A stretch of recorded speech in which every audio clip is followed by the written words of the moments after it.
আজকের এই বিশেষ বিশ্লেষণে আমরা বিশ্বের অন্যতম বৃহৎ গণতান্ত্রিক কাঠামোর এই ভোট গণনা প্রক্রিয়াকে একেবারে ডিকোড করব। একটা সাধারণ ভোট কিভাবে তার চূড়ান্ত গন্তব্যে পৌঁছায় তার পুরো মেকানিজমটা আজ আমরা ধাপে ধাপে বুঝব। কোনো জল্পনা নয়, স্রেফ অকাট্য তথ্যের ওপর ভিত্তি করে ইভিএম বা ইলেকট্রনিক ভোটিং মেশিনের আদ্যোপান্ত আজ আপনাদের সামনে তুলে ধরব। প্রথমেই আসা যাক ভোটদান থেকে স্ট্রং রুমের এই বাস্তব যাত্রায়। কাউন্টিং হলের ওই চূড়ান্ত উত্তেজনায় যাওয়ার আগে একদম শুরুতে ফেরা যাক। আপনারা সবাই জানেন ভোটদান প্রক্রিয়ার মূল স্তম্ভ কিন্তু এই তিনটি যন্ত্র। প্রথমে আমরা বোতাম চাপি ব্যালট ইউনিটে, তারপর ওই ছোট্ট প্রিন্টারের মতো ভিভিপ্যাট মেশিনে কয়েক সেকেন্ডের জন্য আপনার পছন্দের প্রার্থীর নাম আর প্রতীক ভেসে ওঠে। আপনি কনফার্ম হলেন যে ভোটটা ঠিক জায়গায় পড়েছে। আর সব শেষে এই পুরো ডেটা গিয়ে অত্যন্ত সুরক্ষিতভাবে জমা হয় কন্ট্রোল ইউনিটে। বলতে পারেন এটাই হলো পুরো সিস্টেমের মস্তিষ্ক।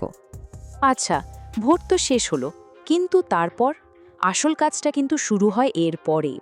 ভোট শেষ হওয়া মাত্রই কন্ট্রোল ইউনিট আর ভিভিপ্যাটগুলোকে অত্যন্ত সতর্কতার সাথে সিল করে দেওয়া হয়। এরপর কড়া পাহারায় সেগুলোকে নিয়ে যাওয়া হয় স্ট্রং রুমে। আর এই স্ট্রং রুমগুলো কিন্তু যেন তেন কোনো ঘর নয়, একেবারে দুর্গের মতো।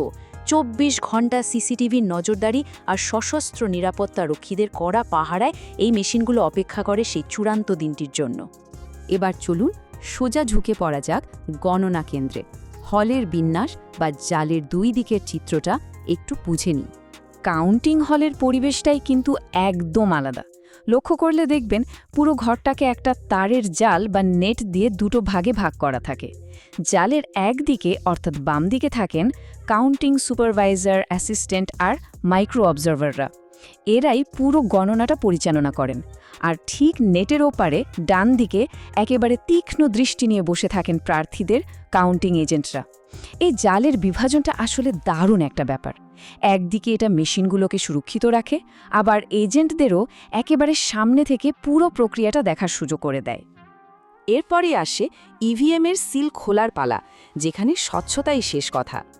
স্ট্রং রুম থেকে মেশিনগুলো টেবিলে আসার পর হুট করে কিন্তু কেউ সেটা চালু করে দিতে পারে না। সবার আগে প্রার্থীদের এজেন্টদের ডেকে খুব কাছ থেকে ইভিএমের সিলগুলো দেখানো হয়। এজেন্টরা নিজের চোখে দেখে কনফার্ম করেন যে হ্যাঁ, সিল একদম অক্ষত আছে। এরপর অত্যন্ত সাবধানে মেশিনটা অন করা হয়।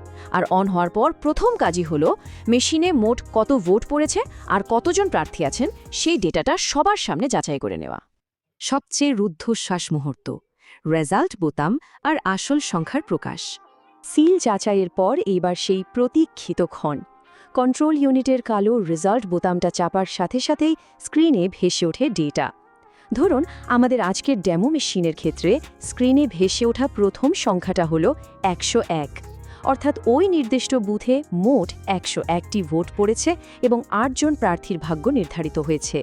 এই 101 সংখ্যাটাই হলো আমাদের বেসলাইন, যার উপর ভিত্তি করে পুরো হিসেব মেলানো হবে। এখন স্ক্রিনে কিন্তু সব প্রার্থীর রেজাল্ট একবারে দেখায় না, এটা 1, 2, 3 এভাবে ক্রমান্বয়ে আসতে থাকে। আমাদের ডেমো ডেটায় শীর্ষ 3 জন প্রার্থীর ভোটের দিকে যদি তাকাই, দেখতে পাবো 5 নম্বর প্রার্থী পেয়েছেন 25টি ভোট, 4 নম্বর প্রার্থীর ঝুলিতে গেছে 23টি ভোট আর 6 নম্বর প্রার্থী পেয়েছেন 14টি ভোট।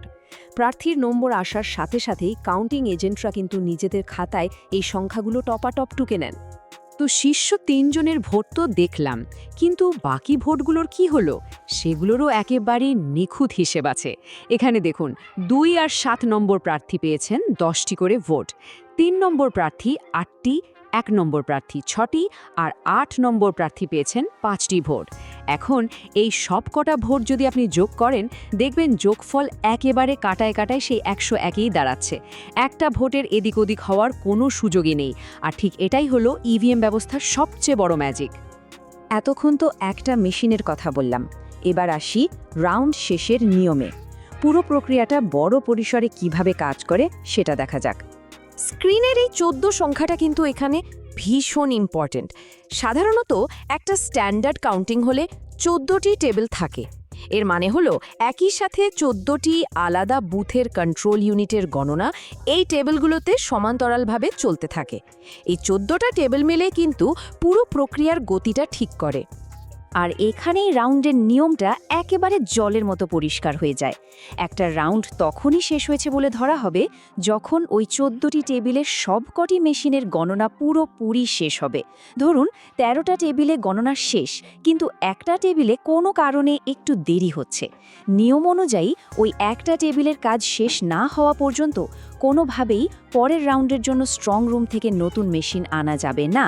এই কড়া গাণিতিক নিয়মটাই পুরো কাউন্টিং সেন্টারে একটা অসাধারণ সিঙ্ক্রোনাইজেশন বজায় রাখে। আমাদের আজকের আলোচনার একেবারে শেষে এসে আপনাদের চিন্তার জগতে একটু নাড়া দিতে চাই।